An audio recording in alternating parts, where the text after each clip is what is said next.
Aleluia. Quem está aí, diga glória a Deus. Abram comigo 1 Reis, capítulo 19, versículo 19. E assim que você encontrar, olhe para o seu lado para ver se não tem ninguém que não encontrou ainda. E mostra para essa pessoa onde nós vamos ler a palavra de Deus. Aleluia. 1 Reis, capítulo 19, versículo 19. Quem encontrou, diga glória a Deus. Diz assim em 1 Reis 19, 19. Partiu, pois, Elias dali e achou a Eliseu, filho de Safate, que andava lavrando com 12 juntas de bois adiante dele. Ele estava com a 12ª. Elias passou por ele, lançou o seu manto sobre ele. Então deixou este os bois. Correu após Elias e disse: deixa-me beijar meu pai e minha mãe, e então te seguirei. Elias respondeu-lhe: vai e volta, pois já sabes o que fiz contigo. Voltou Eliseu de seguir a Elias, tomou a junta de bois, os imolou, e com os aparelhos dos bois cozeu as carnes e as deu ao povo, e comeram. E então se dispôs e seguiu a Elias e o servia. Amém? Pai, muito obrigado, Senhor. O Senhor já tem falado ao nosso coração desde o começo. Que eu me submeta totalmente e absolutamente à tua vontade, à tua palavra, e que a tua palavra vá e alcance todos aqueles que estão aqui e que estão longe. Que a tua palavra possa ecoar até a eternidade, em nome do Senhor Jesus. Amém. Assentai-vos, meus irmãos, em nome de Jesus. Aleluia. 1 Reis 19 retrata o encontro de um profeta com o filho de um fazendeiro chamado Eliseu. Todo profeta tem suas fases. A primeira fase de Elias, na verdade, ele está passando por 3 fases. A primeira fase do comando de Deus para Elias foi: esconde-te no ribeiro de Querite. E então este foi o tempo em que Elias vai sobreviver, sendo suprido pelos corvos que traziam água e pão no ribeiro de Querite. E esse foi um tempo em que este sobreviveu. Mas Elias estava como? Escondido. Queridos, nunca ignore o tempo em que Deus te esconde. Nunca ignore o tempo em que Deus te deixa aparentemente esquecido em um território.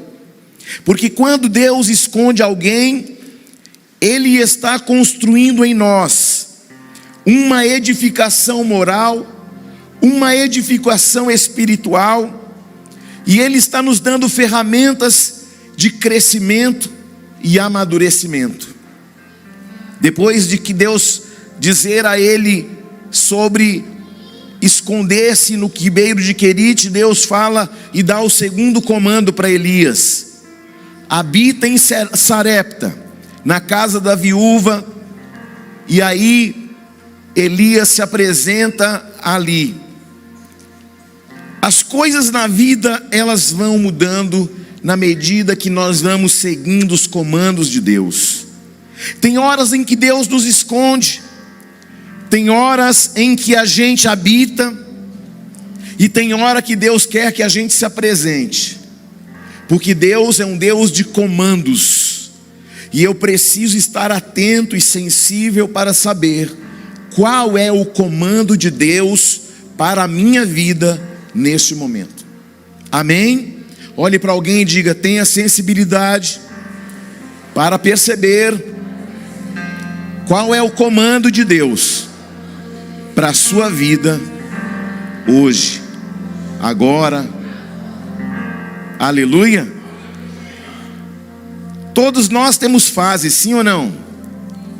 Então, depois do tempo em que Deus usa Elias de forma sobrenatural, Elias passa por um período de pressões emocionais e espirituais.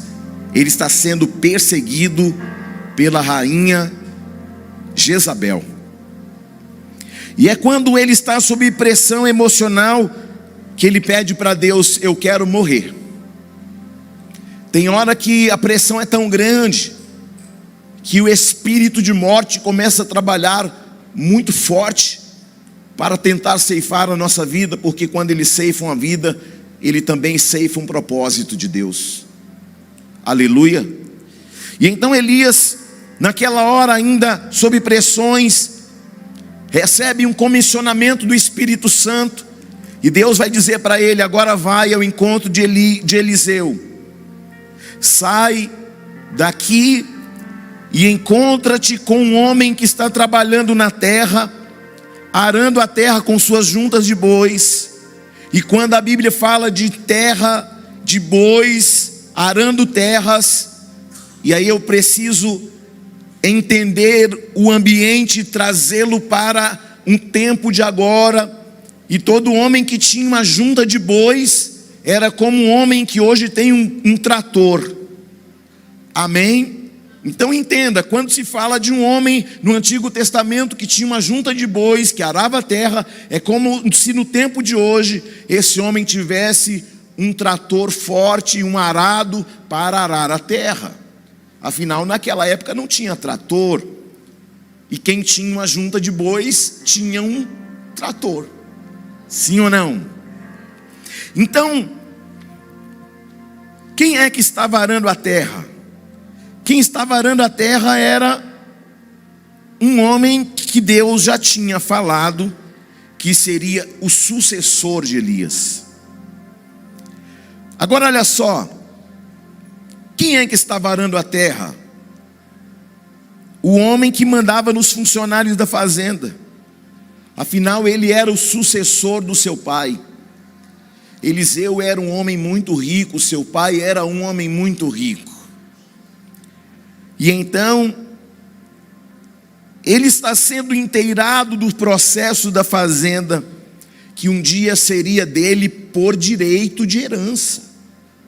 Então Eliseu não é qualquer um.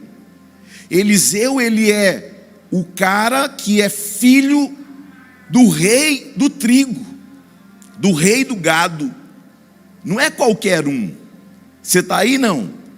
Eu e pastor Domingos já trabalhamos por um homem que na época era conhecido como o rei da soja, né? O homem mais rico dentro do agro era aquele homem na época, o rei da soja. Já faleceu. Agora imagine que Eliseu era como se ele fosse o filho do rei da soja, o cara do agro. O cara era poderoso, sim ou não? O cara tinha colheitadeira, o cara tinha trator, o cara tinha caminhões. Você está aí, não? Então nós não estamos falando, porque quando a gente fala do profeta Eliseu, a gente acha que é um cara que está lá no meio do mato, que não tem nada, que não vale nada. Não, querido. Eliseu é o cara. Ele é o cara que vai suceder o rei do trigo. Ele é o cara que vai suceder o rei do gado. O cara é multimilionário.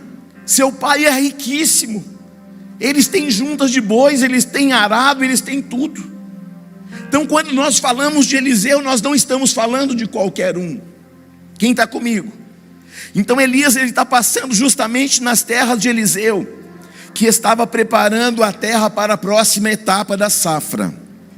E ali ele está com os seus empregados. Ali ele tem pessoas ao seu dispor dentro da estrutura da fazenda. E Eliseu naquele dia acordou pronto para mais um dia de lida no campo, para mais um dia de aragem de terra. Afinal a terra precisa estar arada e pronta, porque a chuva está chegando, e nós temos que arar a terra, preparar a terra, semear na terra, porque quando a chuva vier, então haverá o que? A semente plantada vai germinar e vai nascer, para que haja uma grande colheita. Você está aí, não? E aqui eu trago uma palavra para a sua e para a minha vida. Às vezes você acorda para mais um dia, para mais uma semana de trabalho, para mais uma etapa. E na medida que o tempo vai passando, você vai se envolvendo na lida do dia a dia, sim ou não? Você vai lidando com o trabalho, com os afazeres, com o filho na escola, com as responsabilidades. Aí você está aqui no culto, está pensando, amanhã eu tenho que fazer aquilo, tenho que fazer aquilo outro, amanhã eu tenho que terminar aquele projeto, amanhã eu tenho que isso, amanhã eu tenho que aquilo. E a nossa cabeça, muitas vezes você está no culto, de corpo presente, mas a sua alma está lá no trabalho, num dia que ainda nem chegou. E Deus está falando, descansa na minha presença, porque do teu amanhã cuido eu, da tua semana cuido eu. Fica comigo que eu fico com você a semana toda, o mês todo, o ano todo. Sabe, querido, o culto é um lugar para que a gente traga Jesus para a nossa realidade. E aí a gente está aqui pensando em tanta coisa, menos na presença de Deus. Aleluia. E aí, na medida que você vai no dia a dia, nas responsabilidades, você vai se tornando superficial, você vai se tornando insensível, você vai orando cada vez menos e se preocupando cada vez mais, sim ou não? Porque muita preocupação é sinal de pouca oração. Quem ora muito se preocupa pouco, quem ora pouco se preocupa muito. Você está aí, não? Ah, estou andando muito preocupado, está orando pouco. Estou despreocupado, está orando muito. É claro, não pode estar despreocupado por irresponsabilidade. Aí vai dar ruim, como a bispa diz. Sim ou não?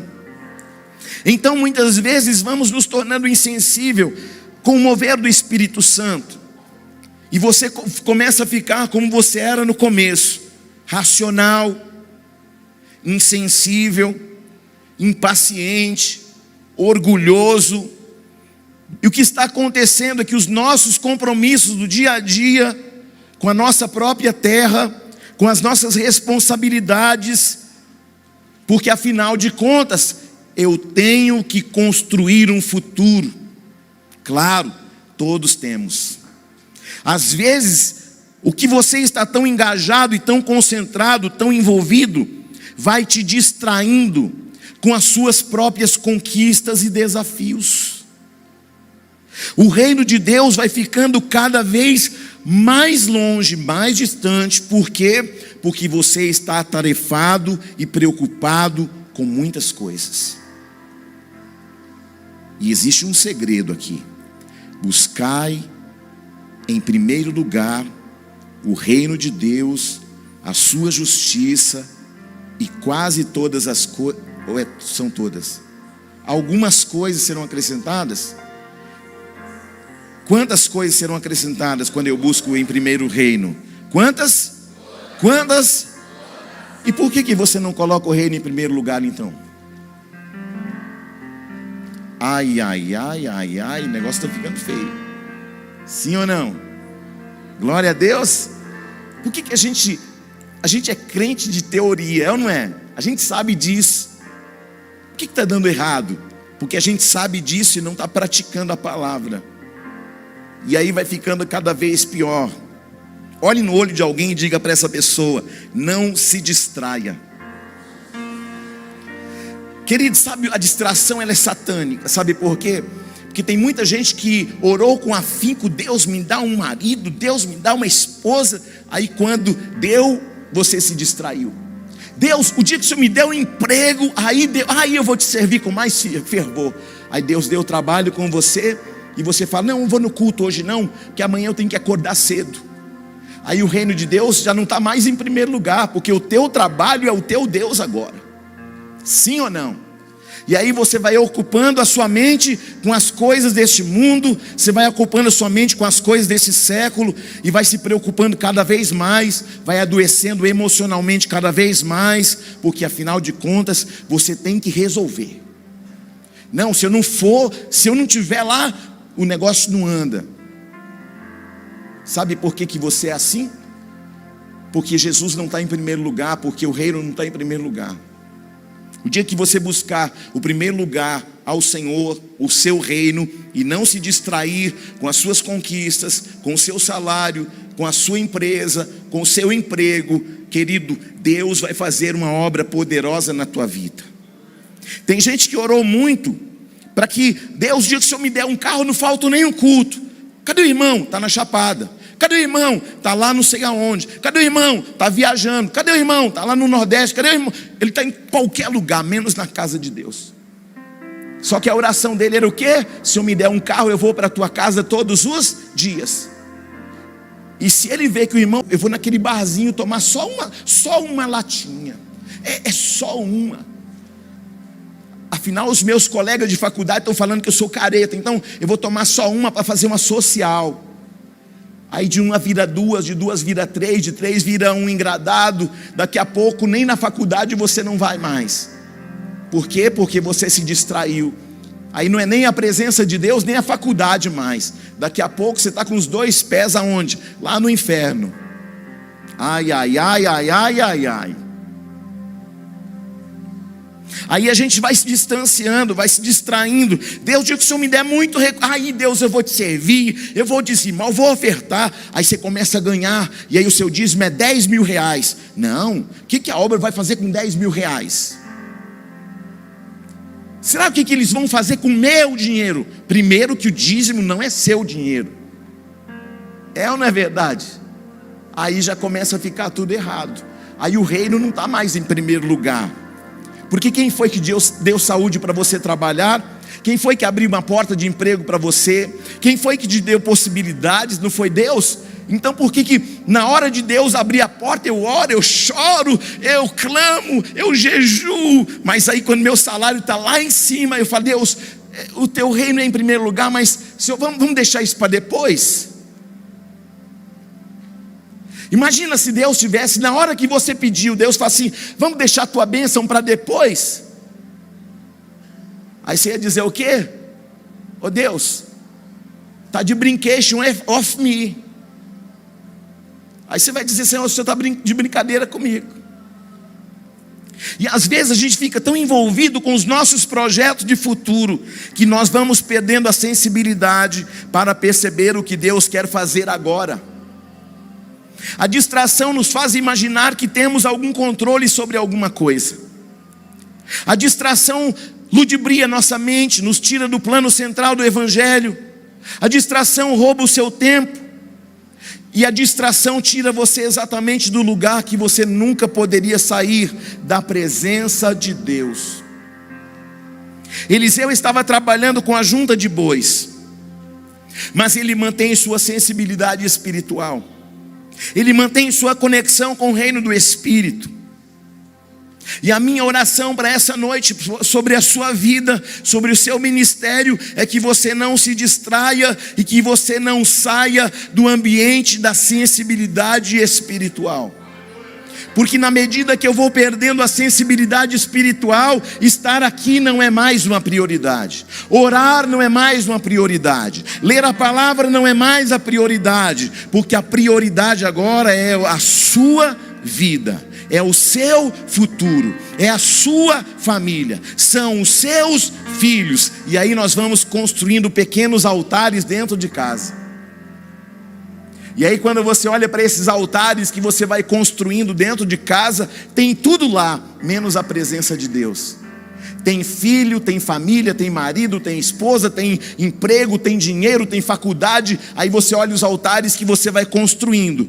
Aí o que falta lá? Falta aquele que abre portas, falta aquele que cura, falta aquele que liberta, falta aquele que batiza com o Espírito Santo, falta aquele que te gera um caminho, que te dá um destino, que cria possibilidades e que chama você de filho e fala para você, se você andar comigo, eu estarei com você e não vai faltar coisa grande nem pequena. Assim diz o Senhor. Eu estabeleço reis e também os faço cair. Meu é o trono, minha é a glória. Tu és meu, gerado das minhas entranhas.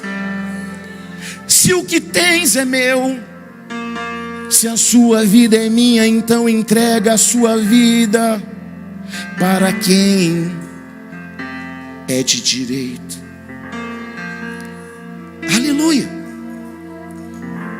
Eliseu estava trabalhando com a junta de bois, mas não perdeu a sensibilidade do espírito. E a minha oração para essa noite é: Deus, restaura a nossa sensibilidade. Uou! Quando a nossa vida fracassa, quando cada um começa a dar desculpas, e aí você começa a achar que orar é perda de tempo, e aí você acha que orar é perda de tempo, que buscar a presença é perda de tempo, que vir para o culto é perda de tempo. Não há um lugar com maior sinceridade de oração do que nos hospitais. Os hospitais é o lugar onde tem as orações mais sinceras, quando o médico diz para alguém: a sua vida não tem jeito mais, a sua saúde só Deus. Aí surgem o quê? As orações mais sinceras. Mas aí eu te pergunto, por que elas não surgem hoje e agora, do coração de verdadeiros adoradores, enquanto tudo está bem? Sim ou não? Por que as nossas orações são fervorosas quando tudo vai mal? As nossas orações precisam ser fervorosas quando tudo vai bem, porque no dia que as coisas dos dias maus baterem a tua porta, aquele que resolve o problema já vai estar lá dentro. E o seu nome? Jesus Cristo. Eliseu estava trabalhando com as juntas de bois, de repente ele percebe que passa sobre ele um manto, uma capa, e ele pensa: uau, alguma coisa muito incrível está acontecendo. Que Deus possa passar uma unção sobre você, e você possa dizer: uau, alguma coisa está acontecendo.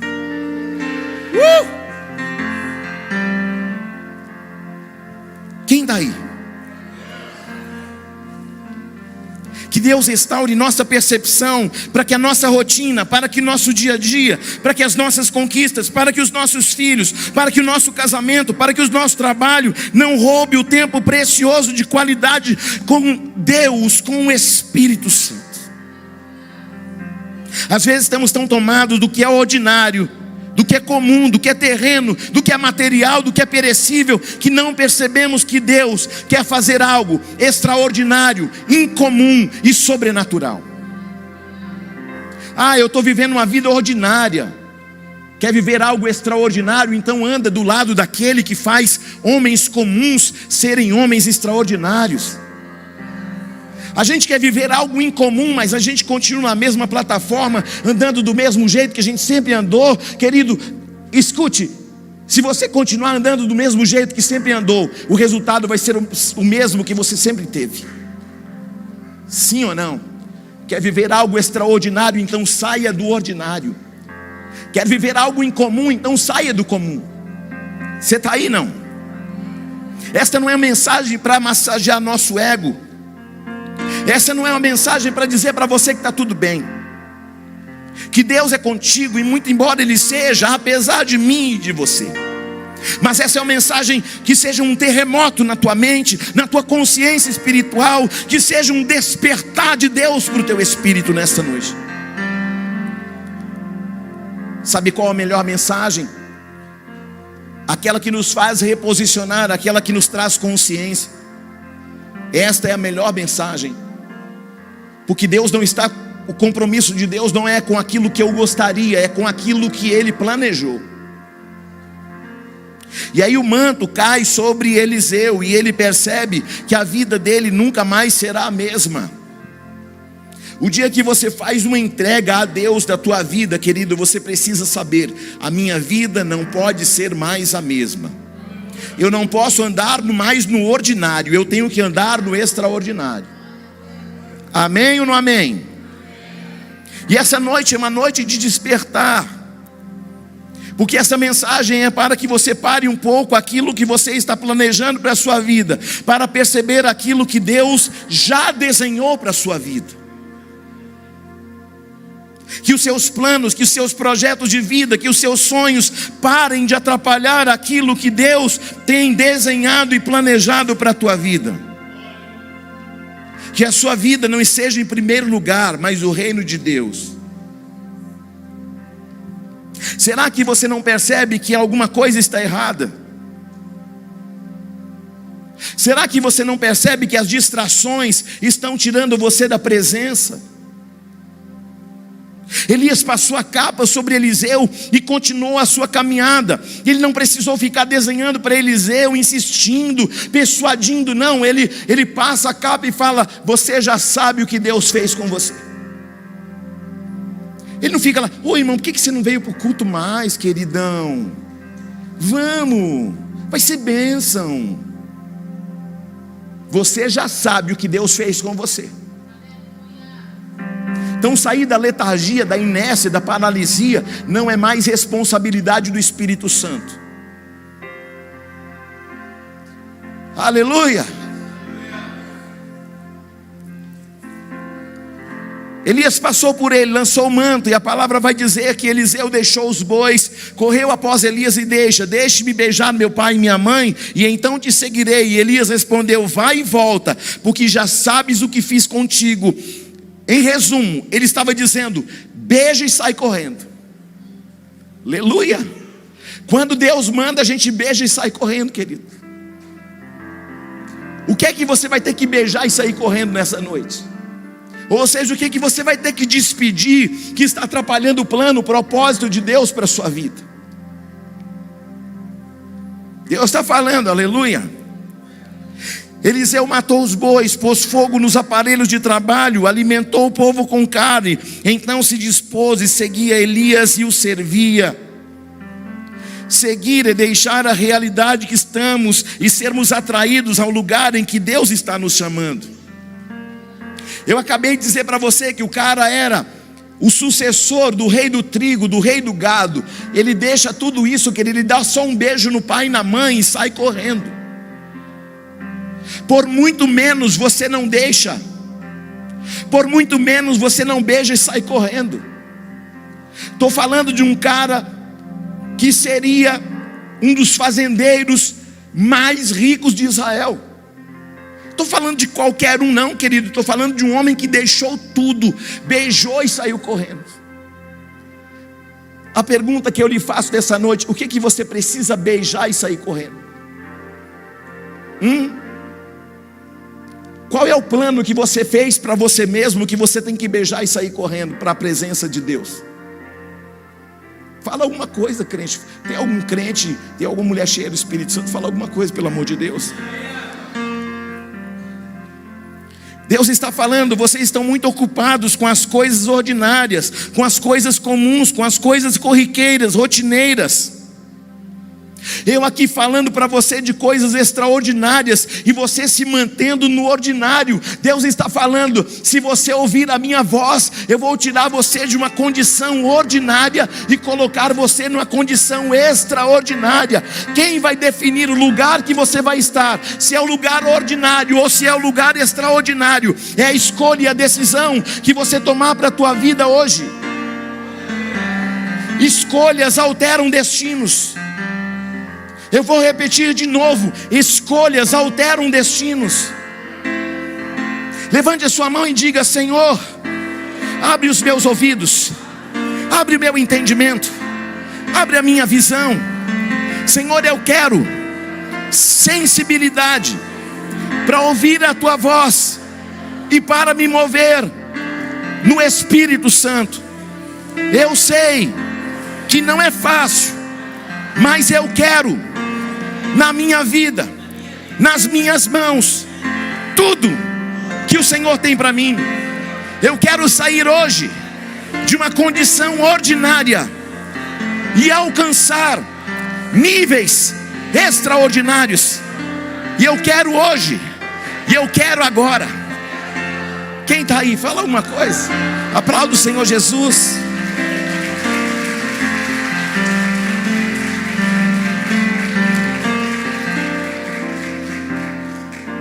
Tem homens aqui que já eram para ser milionários. Tem homens aqui que já eram para ser pastores. Tem homens aqui e mulheres que eram para estar já no altar, mas você se contentou com o ordinário.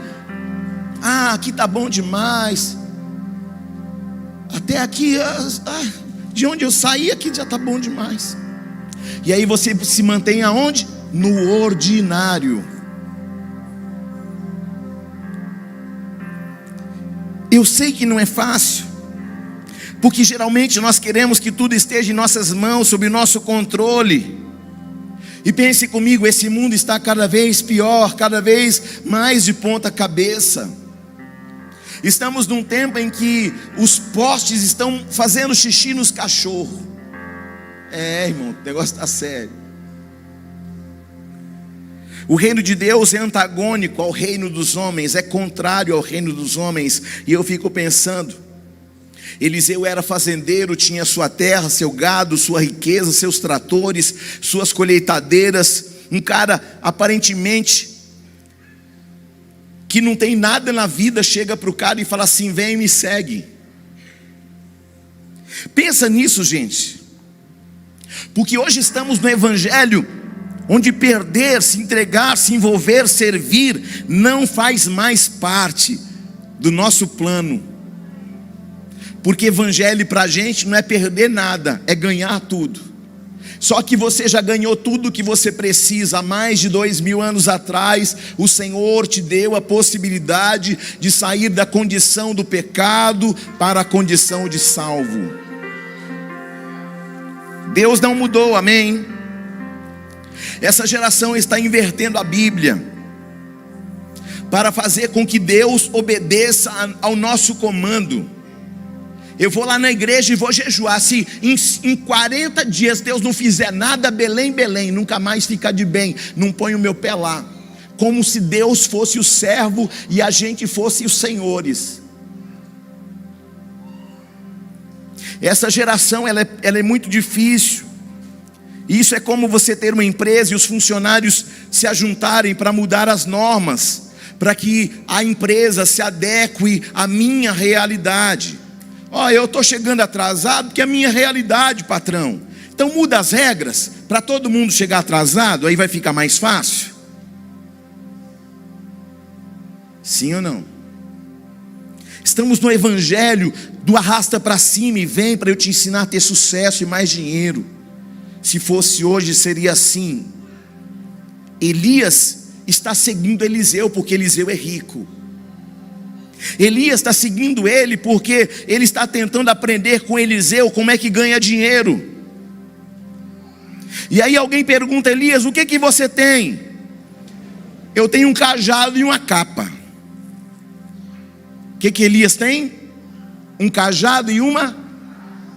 Só que o Eliseu é poderoso, é milionário. E Elias vem e chama ele para uma nova estrutura, para uma nova realidade. Elias, o que você tem? Um cajado e uma capa. Não, Elias, você tem que seguir Eliseu, porque Eliseu é que é rico. E você só tem uma capa e um. Alguém olha para você e acha assim: você só tem uma capa e um cajado. É que você não sabe que a unção que você carrega pode alterar realidades. Elias, segue Eliseu porque você vai ficar rico. Olha o tamanho da fazenda dele, olha quantos tratores que ele tem. Mas numa realidade espiritual, é o Eliseu que deixou a fazenda, é o Eliseu que deixou os tratores, é o Eliseu que deixou o arado, é o Eliseu que deixou as plantações, é o Eliseu que largou os negócios, é o Eliseu quem deixou a herança, é o Eliseu que deixou as riquezas para seguir um homem que só tinha uma capa e um cajado. O que Elias tinha? Não escutei. O que Elias tinha? E ele sai para seguir um cara que não tinha casa, que não tinha terra e que não tinha herança. O que eu estou dizendo é que às vezes estamos seguindo o curso desse mundo, distraídos com ele, nos movimentando como as multidões se movimentam. E o que o Senhor está falando: segue o que o meu Espírito tem para você. Eu conheço uma pessoa que ela foi deserdada de toda a fortuna. O pai, um libanês milionário. Eu já trouxe essa pessoa aqui na igreja. Ela já pregou aqui, já pregou no acampamento da igreja. Essa pessoa, o dia que ela disse: papai, eu não vou seguir mais o islamismo. Embora a gente segue essa tradição até agora, eu não vou mais ser do Islã. Mas por quê? Porque eu encontrei Jesus. Está deserdada. Ou nega Jesus e fica com a herança. E aí o que ela fez? Eu nego a herança, mas eu não abro mão de Jesus. Você está aí não? Glória a Deus. Eu vou trazer essa missionária outra vez aqui para você conhecer. Ela abriu mão da herança, mas não abriu mão da presença. Você está aí não? Glória a Deus. E a gente muitas vezes não quer abrir mão de nada. A gente não quer beijar e sair correndo. Por quê? Ah não, eu não estou vendo nada. Ah não, eu gosto desse ambiente, eu gosto de ficar aqui, eu gosto desse território, eu gosto dos meus planos, eu gosto da minha vida emocional como está, eu gosto de tudo isso, e a gente não beija e não sai correndo. É ou não é verdade? Então essa pessoa que eu falei para você, ela perdeu tudo que uma geração deseja, mas não perdeu a sua convicção de fé. Eu não estou te dizendo que você deixe tudo para seguir a Jesus, mas eu estou fazendo um convite para que você não perca a sensibilidade de adorar o Senhor em espírito e em verdade. Eu estou dizendo que você precisa ter a sensibilidade para não perder tudo o que Ele quer manifestar em sua vida e através da sua vida. Quem está aí? Ah, irmãos, façam-me o favor, deixe de seguir os trilhos deste século e comece a ouvir a voz de Deus e obedecê-la. Pare de medir a sua vida na regra ou nas réguas da multidão. Pare de se distrair com as coisas deste mundo.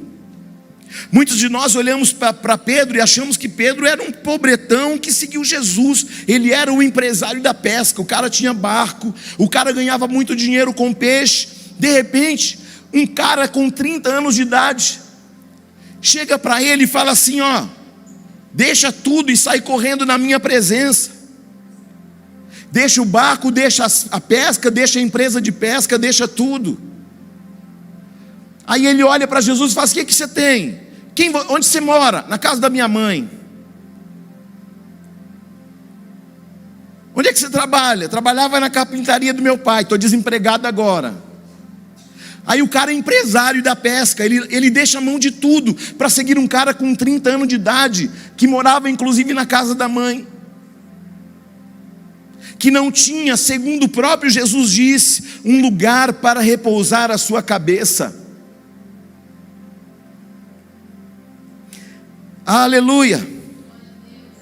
E esse homem chamado Jesus olha para Pedro e fala: me segue que eu vou mudar a sua vida. Quantos barcos você tem, Jesus? Nenhum. Quantas casas você tem? Nenhuma, porque uma hora ele está de favor na casa da minha mãe.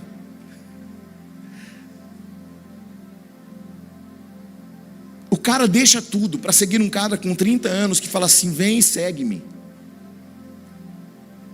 Você chamar um irmão da igreja para ir orar já é difícil, irmão. E se falar, quando eu vou levar um irmão para uma casa e tem um endemoniado, eu nem falo, senão ele, de repente a linha fica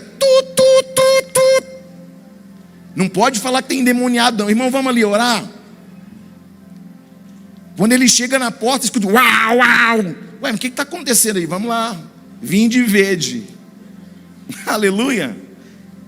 Eu geralmente não falo. Se não, irmão, o telefone cai na hora. Mas me segue. Segue por quê? Porque eu vou mudar a sua vida. Segue porque eu vou tirar você da condição do ordinário, Pedro, e colocar você numa condição do extraordinário. Eu vou tirar você da condição de pescar peixes e vou fazer você o maior pescador de almas da Galileia. Vem e me segue, Pedro, que eu vou fazer na tua vida é tão poderoso que o que vai estar sobre a tua vida vai fazer você andar sobre as águas.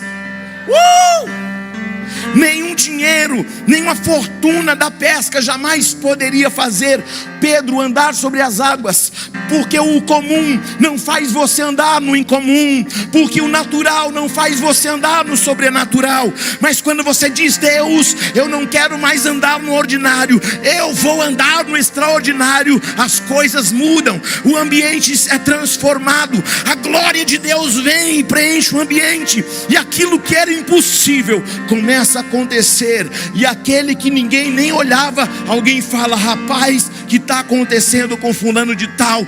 Porque quando ele chega, o território muda. Quando ele pisa no deserto, o deserto floresce. Quando ele chega na sequidão, os mananciais de água aparecem. Por quê? Porque a unção do extraordinário, querido, vai acompanhar aquele que abriu mão de tudo, mas não abriu mão da presença.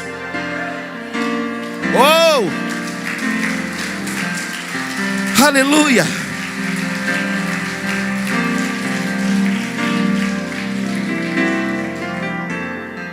Vem, Pedro, e me segue, porque eu tenho coisas ocultas e sobrenaturais que eu só posso manifestar aos que me seguem e que ouvem o som da minha voz. Às vezes estamos limitados no que vemos, no que sentimos, no que percebemos, naquilo que está à nossa vista, naquilo que está no nosso toque. O Senhor está falando: eu vou dar para você além da visão, além da condição, porque aquilo que os olhos não viram, que os ouvidos não ouviram e não chegou ao teu coração ainda, tudo isso eu tenho para você. Não é o que você pode ver, não é o que você pode calcular, não é o que você pode tocar, é o que eu quero manifestar em sua vida. São coisas que os olhos não viram, que os ouvidos não ouviram, que nunca chegou no teu coração. Diga comigo assim: é tempo de me mover do ordinário para o extraordinário. É tempo de eu me mover do comum para o incomum. É tempo de eu parar de andar na minha alma, no meu sentimento, para andar em espírito e em verdade. Você está aí, não? Chegou a hora de mudanças, de transformações. Eliseu põe fogo nos carros, mata os bois, se dispõe a seguir Elias, porque os tesouros do reino não podem ser conquistados pelo labor de um trabalho. Não troque as coisas do reino pelas coisas deste século. Ei, é tempo de buscar as coisas do alto. Quando se busca as coisas do alto, as coisas da terra deixam de ter prioridade na tua vida. Pois ele mesmo disse: buscai as coisas do reino primeiro, e as demais serão acrescentadas.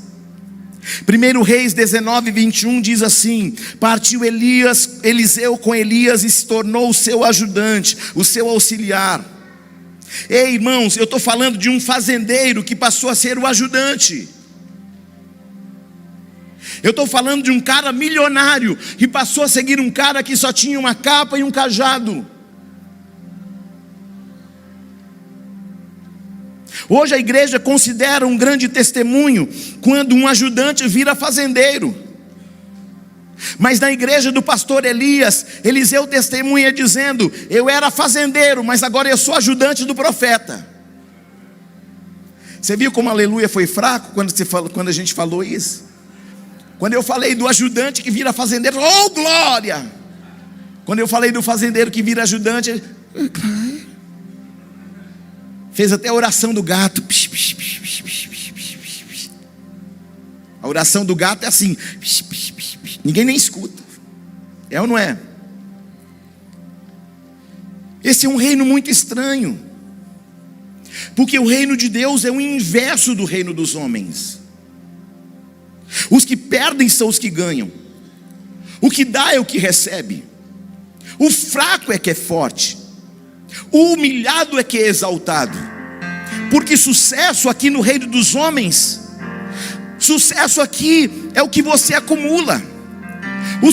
Escute, grave pelo menos isso na tábua do teu coração. No reino dos homens, sucesso é aquilo que você acumula. Mas no reino de Deus, sucesso na verdade é aquilo que você renuncia. Meu Pai do céu, é o que você abre mão para servir, para atender, para compartilhar. Esta é uma pregação sobre generosidade. E não existe generosidade maior do que o desprendimento de algo que é seu para servir o outro. O reino nos faz dedicar tempo de construção para favorecer outros. Jesus decide a dedicar a sua vida toda, sua vida inteira, para que você e eu fizéssemos parte do reino de Deus e suas moradas. Ele não teve por usurpação ser igual a Deus, mas ele habitou entre os homens, encarnou entre os homens, habitou entre os homens e apresentou para mim e para você o verdadeiro Pai, o Pai nosso. Jesus transforma homens que a vida toda foram depósitos para que se tornassem fontes. Diga: a partir dessa noite, eu vou deixar de ser um depósito para ser uma fonte. Por muito tempo a gente pensa assim: eu vou ter sucesso se eu acumular, eu vou ser um acumulador de coisas. Já fui em muitos velórios e nunca vi um caixão carregando carro, bens, ouro, prata, diamante, nada disso. Porque as coisas do reino dos homens ficam no reino dos homens, mas as coisas do reino eterno permanecem dentro do nosso interior, e quando a gente subir, vai com a gente. Embora Eliseu não fosse mais um fazendeiro e agora sendo somente um ajudante, mas lá no futuro ele iria salvar cidades, livrar famílias, dirigir exércitos, criar uma escola de profetas. Agora chamado de Eliseu, faz com que a unção que ele carrega direcione multidões. Porque você precisa entender, assim como Eliseu, você não é um depósito, você é uma fonte. Você não sabe o que você carrega como fonte, porque você ainda está mantendo a sua vida como se a sua vida fosse um depósito de coisas, como se sucesso fosse ter coisas. Se eu ganhar 10 mil, vou ser feliz. Se eu ganhar 50 mil, vou ser feliz. Se eu ganhar 1 milhão, vou ser feliz. A verdadeira felicidade, querido, é deixar de ser um depósito para ser uma fonte. Quem está aí? Aquilo que você chama de fracasso, Deus está chamando de promoção e sucesso. Eu vou repetir de novo para você entender. O que você está chamando de fracasso, Deus está chamando de promoção e sucesso. O testemunho de um fazendeiro que virou ajudante. O testemunho de Jesus, a palavra de Jesus era sobre servir o outro, independente de sua posição. Pessoas dentro da igreja hoje têm dificuldades para servir as outras, porque aprenderam um evangelho sobre alguma coisa que alguém vai ter que fazer por você e para você. Só que evangelho é um lugar, querido, para que você possa servir um ao outro. Sirva o reino de Deus para servir dentro de uma chamada. Supra seu irmão e Deus vai provisionar você. Trate os outros com amabilidade, e o reino de Deus vai suprir as lacunas de carências do seu coração. Muita gente não acredita até hoje que Jesus é o Messias, porque ele se fez servo de todos.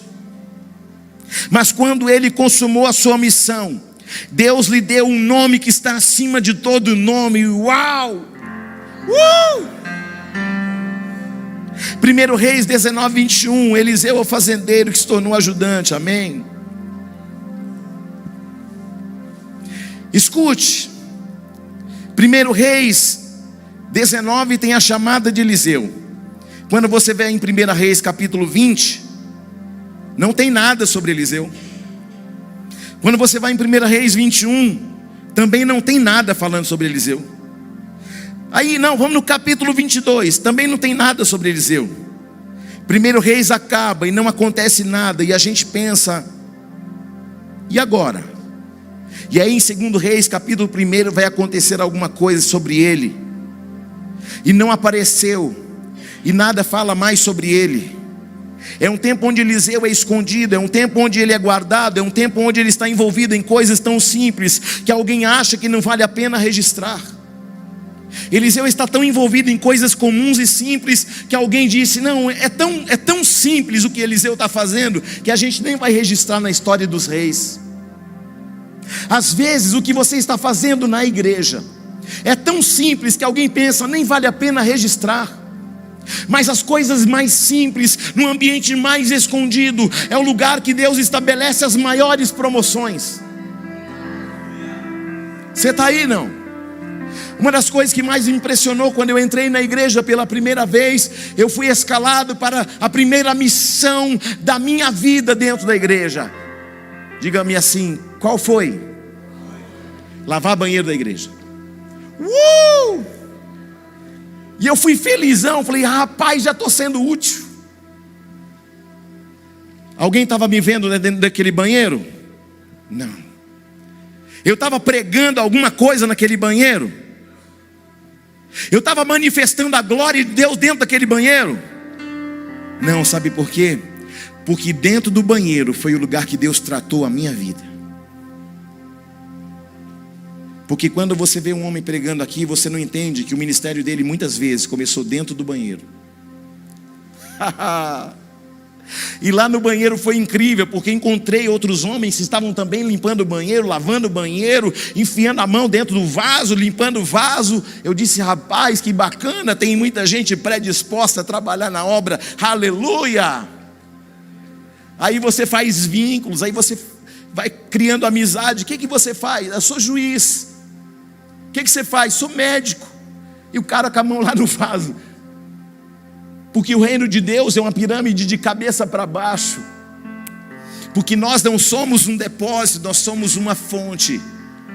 E Deus, quando Ele coloca você num lugar oculto, Ele está tratando algo no seu coração. Porque os orgulhosos não herdarão o reino dos céus, aleluia. É no tempo de coisas simples, onde parece que seu nome desapareceu. É onde Deus está te vendo, onde ninguém mais se lembra, onde parece que tudo está esquecido. Mas eu quero te dizer que quando a terra está cobrindo uma semente, é quando a semente está mais escondida na terra, é onde os processos mais importantes estão acontecendo. É no silêncio, é na invisibilidade dos homens que as sementes se transformam, que as raízes se aprofundam e que os processos começam a gerar mudanças significativas dentro de nossos corações. Ninguém nasce pastor, ninguém nasce apóstolo, ninguém nasce músico, adorador. Isso vai sendo gerado dentro de nós, porque primeiro Deus trata o homem para depois usá-lo. Primeiro Ele faz algo em você e depois Ele começa a fazer algo através de você. E é na hora do silêncio, exatamente a hora que Deus está trabalhando os lugares mais importantes dentro de sua vida moral e espiritual. É no secreto, no oculto, que Deus está cuidando de sua vida. Veja que por muitos capítulos Eliseu não é citado, ele não é lembrado, mas ele está lá. E às vezes você está fazendo algo simples na igreja, ou algo simples pela vida de um irmão, que talvez ninguém saiba, talvez a igreja não saiba, mas eu quero dizer para você, algo simples, oculto que você está fazendo, está gerando vida, está transformando histórias, e está transformando você de depósito em fonte.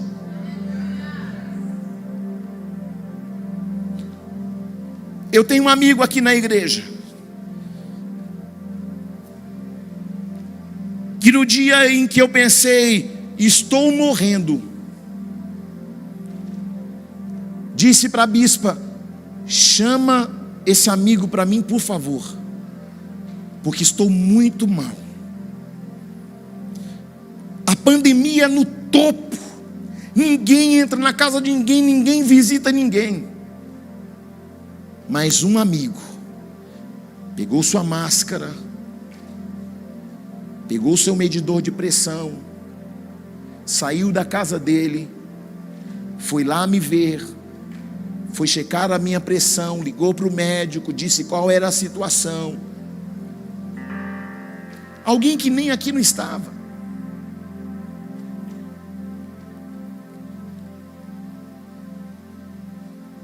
Escute. Às vezes, algumas coisas simples que alguém faz por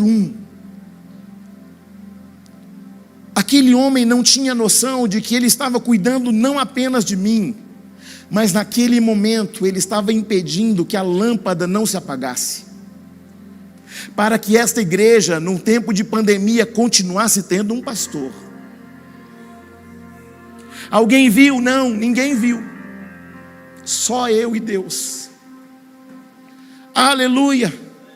E nas coisas mais comuns, e nas coisas mais simples, que Deus vai usar alguém para manifestar a graça de Deus em nossa vida. Um dia eu estava mal em casa, a hérnia encarcerou e não tinha jeito, e eu passei horas na UPA e não me atendiam, e eu voltei para casa me contorcendo de dor, eu disse, meu Deus do céu, e agora? E a bispa foi lá na casa desse amigo e disse, olha, o negócio está sério. Ele me colocou no carro dele, me levou para o hospital. Não era um membro dessa casa, mas era alguém que Deus levantou para aquele momento,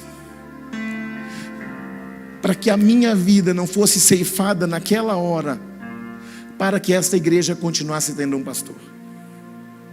E nas coisas mais simples, queridos, nós precisamos estabelecer gratidão. Aleluia. Deus vai pegar coisas simples através da tua vida para fazer coisas grandes. Segura na mão de alguém e diga assim: demora um tempo. Aperta a mão desse irmão e fala assim: demora um tempo para que Deus faça acontecer de repente. Só mais uma vez para gerar fé. Aperta a mão dele bem firme e fala: demora um tempo para que Deus faça acontecer de repente. Uou! Você pensa que não? O de repente de Deus chega. Oh, aleluia! Até que um dia, em 2 Reis, capítulo 2, na prova final que se apresenta, existem 3 coisas, 3 estágios que Eliseu também vai passar, antes que o Senhor fizesse o que ele tinha para fazer. O primeiro estágio, ele vai a Betel. Betel é Bet é casa, El Deus, casa de Deus. O primeiro lugar que ele é provado é na casa de Deus. Não ignore o tempo que Deus está tratando você aqui nesta casa. Bet-El, a casa de Deus, é o lugar que a gente é tratado, que as nossas deformações são tratadas. Ah, eu não suporto esse irmão. Querido, é esse irmão que você não suporta que vai tratar teu caráter. Aleluia. É em Betel que Deus começa o processo de promoção. É o lugar que nós somos provados para sermos aprovados. Então não ignore, Deus está te provando na casa dele. A casa dele não é um prédio, é a comunhão. Tem muita coisa aqui que não funciona como você quer, e tem muita coisa aqui que não funciona do jeito que eu gostaria, mas eu vim te dizer que o Senhor está te aprovando na casa dele. Não é no serviço, é na comunhão. Aleluia. Eu vim te lembrar que a igreja é um lugar de comunhão de um monte de gente imperfeita, inclusive eu sou o primeiro deles. Ah, o apóstolo é perfeito? Quem disse? Mão do céu, convive comigo que você vê tanto de defeito que eu tenho. Só que cada dia eu falo: Deus, eu não quero aquele Júnior de ontem na minha vida mais não. Você está entendendo, sim ou não? Deus, eu não quero aquele Júnior de anteontem, da semana passada, do mês passado na minha vida mais não. E a cada dia vai acontecendo uma regeneração no caráter, na vida emocional, espiritual, na família. E aí, queridos, momentos que você pensa: vou morrer, aí Deus está promovendo você mais ainda. Onde? Em Betel, na casa de Deus. Aleluia. Eu vim gritar para você ouvir: resista à pressão e permaneça, porque toda pressão é um ambiente que Deus está falando, a sua promoção está chegando, hein? Se você tiver numa pressão no teu trabalho, se prepara, porque uma promoção está chegando. Está passando uma pressão na tua casa, na tua família, na igreja, se prepara, porque uma promoção está chegando. Ah, meu casamento está uma pressão, é porque a promoção está chegando. Há uma pressão na saúde, é porque a vitória da saúde está chegando. Há uma pressão financeira, é porque a vitória financeira está chegando. Ah, eu fiz um monte de projeto, não deu certo. Ah, estou na pressão do projeto, é porque novos projetos já estão chegando. Quem está aí? Quem está aí? Ei, olhe para alguém e diga para essa pessoa assim com muita fé. Não é aquela fé meia boca, não. Olha no olho desse irmão e fala para ele assim, ó: a pressão não é para desistir. A pressão é um lugar de promoção. Fala para essa pessoa: permanecer é um segredo espiritual dos verdadeiros vencedores. Amém. Tem pressão, tem promoção. Aleluia. Deus está te dizendo: fica, apesar da pressão. Deus está falando com alguém que está sob pressão: fica, porque você será um agente de milagres nesta casa. Aleluia. Profetiza isso: eu não desisto. Põe a mão direita de profeta para o alto e diga: eu não desisto, porque eu estou debaixo de uma unção de permanência. Nada vai me tirar de Betel, nada e ninguém vai me tirar da casa de papai. Eu estou em Betel e aqui eu serei promovido. Aplauda o Senhor Jesus, por favor.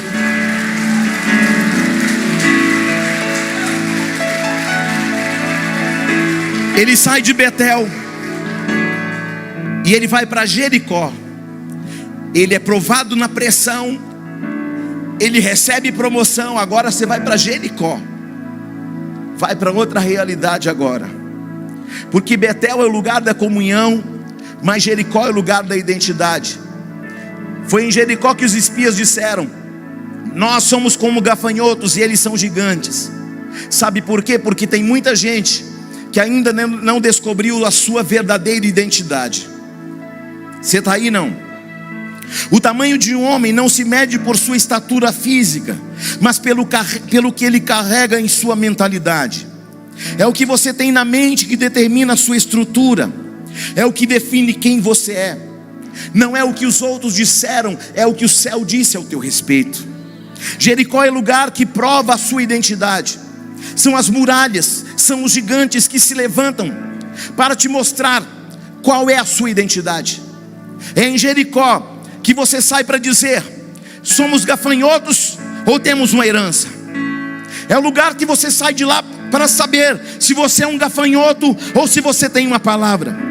É o lugar que você sai para dizer: eu sou um gafanhoto ou eu tenho uma palavra. Eu sou um gafanhoto ou eu tenho uma promessa. Eu sou um gafanhoto, mas eu tenho um plano de Deus na minha vida. O que você vai sair daqui? Qual é a sua identidade? A identidade de um gafanhoto ou a identidade de quem tem herança, de quem tem promessa, de quem tem palavra?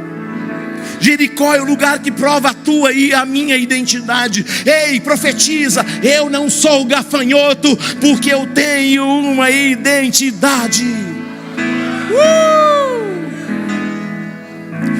Sai de Betel, vai para Jericó, e sai de Jericó, vai para o Jordão. Houve pressão para Eliseu para desistir em Betel. Houve pressão para ele desistir em Jericó. Mas é no Jordão que a Bíblia vai dizer um número, e diz que 50 homens se levantam para dizer: Eliseu, desista. Ele não parou na voz de meia dúzia em Betel. Ele não parou na voz de 15 homens em Jericó. Mas agora são 50 homens falando para ele: desiste. Só que escute, é no momento das maiores pressões, é no lugar que você chega no Jordão, no lugar de divisor de águas que o pastor Domingos diz, que você vai sair, e depois de enfrentar a pressão em Betel, no lugar que você identificou e entendeu a sua identidade em Jericó, aí você vai para um outro lugar, porque quanto mais alto, mais ventos fortes. Você está aí? Estou caminhando para o término desta mensagem, mas não posso deixar de concluí-la para você. 50 homens em uma só voz vão tentar fazer Eliseu desistir, mas Eliseu não parou e Eliseu não desistiu. Olha para alguém e diga para essa pessoa: não pare e não desista. Por maiores que sejam as pressões, e por mais pessoas no meio da multidão tentando fazer você desistir, não pare e não desista. Você está aí? Você pode dizer um glória a Deus por isso?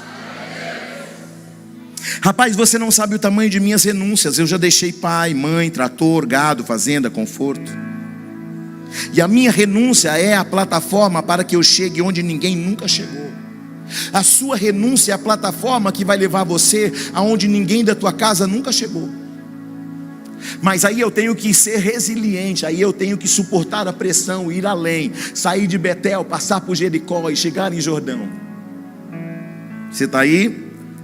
Deus quer te fazer lembrar que toda renúncia traz uma vida abundante. Diga: toda renúncia traz uma vida abundante. Declare: eu não vou parar, eu não vou desistir, eu não vou renunciar, porque eu tenho uma palavra, porque eu tenho uma promessa e porque eu tenho uma herança. Se você entender isso, querido, nada e ninguém para você.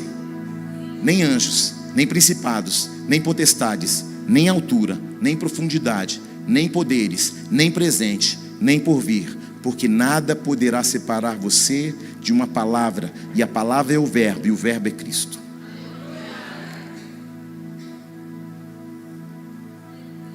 É no Jordão que ele vai ver as coisas começarem a acontecer na vida dele.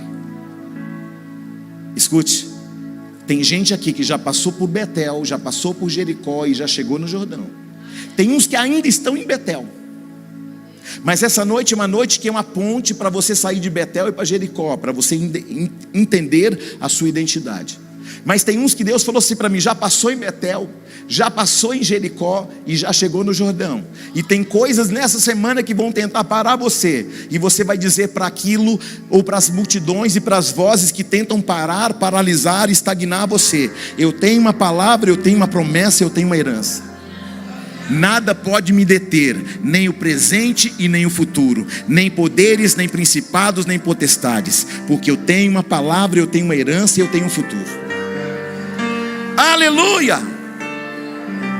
Um atleta corre 20 segundos e todo mundo aplaude e fala: uau, 20 segundos e é um vencedor. Não, ele não é vencedor por causa dos 20, ele é vencedor porque ele passou um ano treinando.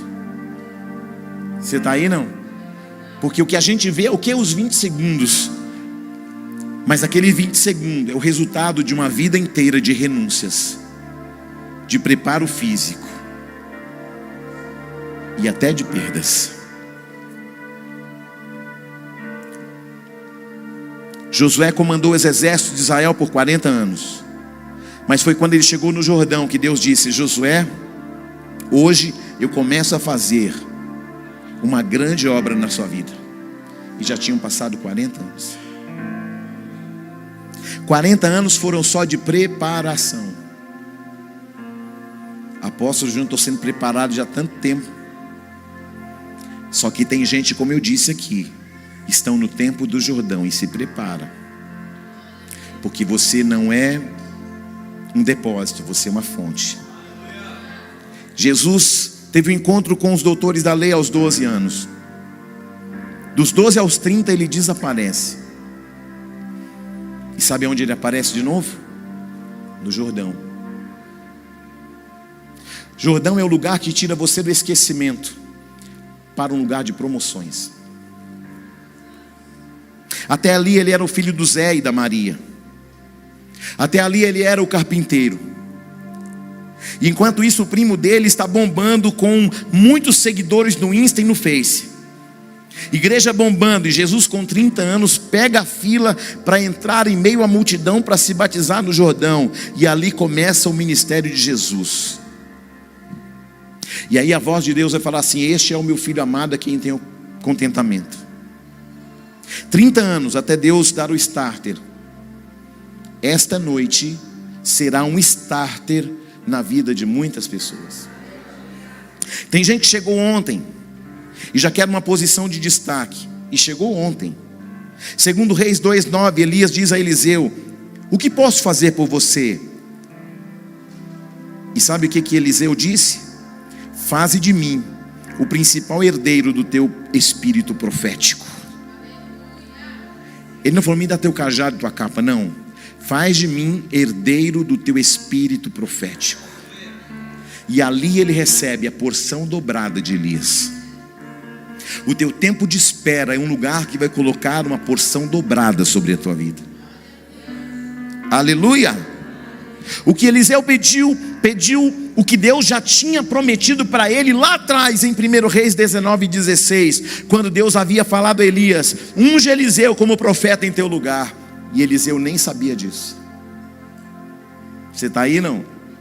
Escute, Deus não estava preparando a promessa para você, mas Deus estava preparando você para uma promessa. Aí você fica: Deus, me dá a promessa, me dá a promessa. E Deus está olhando para você e você não está pronto para a promessa. Você não está pronto para a promessa. Se você estiver preparado para a promessa já está preparada para você. Porque sempre antes de Deus fazer alguma coisa aqui, Ele já fez lá. Porque você vê toda a trajetória, todo o processo que Eliseu passa.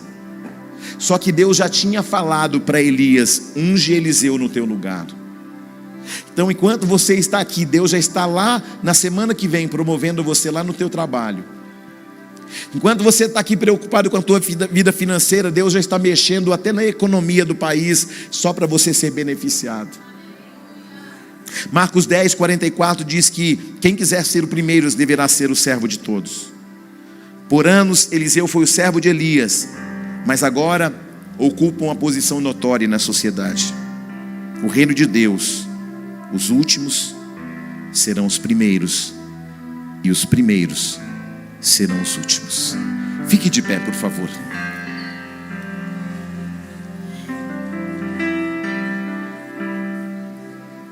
Quem entendeu o recado, diga glória a Deus. Irmão, um recado mais claro que esse não existe, sim ou não? Foi desenhado, é ou não é? É ou não é, irmã Juana? Se Deus desenhou, querido, se Deus profetizou, você precisa sair daqui entendendo o seguinte: eu não sou um depósito, eu sou uma fonte. Eu não estou sob pressão, eu estou sobre um processo para a promoção. E tem gente aqui, querido, que Deus vai fazer coisas tão extraordinárias que você vai olhar e nem você vai acreditar. Alguém vai falar assim: cara, como é que aconteceu isso? Porque ninguém viu quando você estava em Betel, porque ninguém viu quando você estava em Jericó, e ninguém viu quando você estava no Jordão. Hoje Deus estabelece um divisor de águas em tua estrutura. Fecha os teus olhos, vamos adorar o Senhor um pouco.